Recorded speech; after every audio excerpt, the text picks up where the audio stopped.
Can you tell me what else you're working on now? Yeah, I think one thing that's helping me as well is like doing projects that are long term. Like it's got several steps. I know I'm going to fail at various points, but it kind of helps me see the hard work that it takes to do certain things. Like there's things I want to do in life that are hard, and I see other people doing them, but there's like a hard journey they took to get from wherever they started to where they're able to like do whatever that thing is. So I'm just kind of like learning the process of learning, and not having that perfectionist thing of, well, if I can't knock it out of the park from the beginning, I'm just making it bother.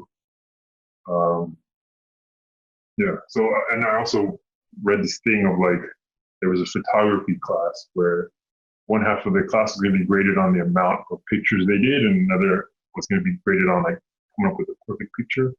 And the people that were doing the amount, like they came up with better pictures in the end because they were experimenting in different ways to do pictures, whereas the ones that were just thinking about how can they do one perfect picture, they didn't get a chance to experiment with much. Yes, that's a great example and a great story. Can you be more specific in your own life? What kind of larger projects you're now going towards? Yeah. So one project that I've always wanted to do is making videos. And in making videos, I want to like put animations in them and I want to edit certain things with them. So it's got like different things that I can explore. And like right now, it's just about making them. Like some of them are going to suck at the beginning, but the more I do them, the more I learn about it, and like it kind of feeds itself. Yes, that's great. How might your perfectionism get in the way, or like how can you prep yourself for the thoughts and feelings you might have? I think sometimes when I see the videos I make, like I don't think very highly of them. So that's one way that my perfectionism can get in the way. Like I might be like, oh, this isn't worth the effort. I'm putting so much effort into something that's not very good and something you might not see. And another thing that'll happen is like if I put it out there and the judgments are harsh, then I might want to withdraw. Um, and then did you ask how am I pushing back against that? Yeah. How would you challenge that? Um, one is just reminding myself as part of the process. Like I'm also doing art class, and in art class, like the way he started is just doing basic lines, doing them over and over again. I have to remind myself that I might, in terms of video making, be at the stage where I'm just drawing lines. The next stage is a little bit more complicated. I can add to it. I just have to be patient with that.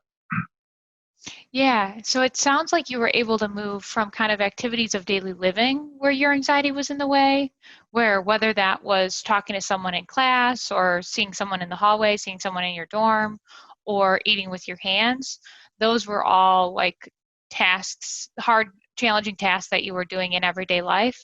And now it's kind of you're using the same principles to shift to creative pursuits. Are most activities of daily living easier for you these days? Yeah, I think that's the reason I'm able to explore more things is because I'm not so worried about like walking by somebody. Like that's not so much going to trigger me. That's other things. So yeah, I think that makes accessing other parts of my life a lot easier. It's really great. Well, I'm aware of our time. I'm wondering if you want to commit to something. I think I want to commit to making more videos this week until we meet next time. Okay. Thank you so much for this session, and we'll talk to you next week. Thanks.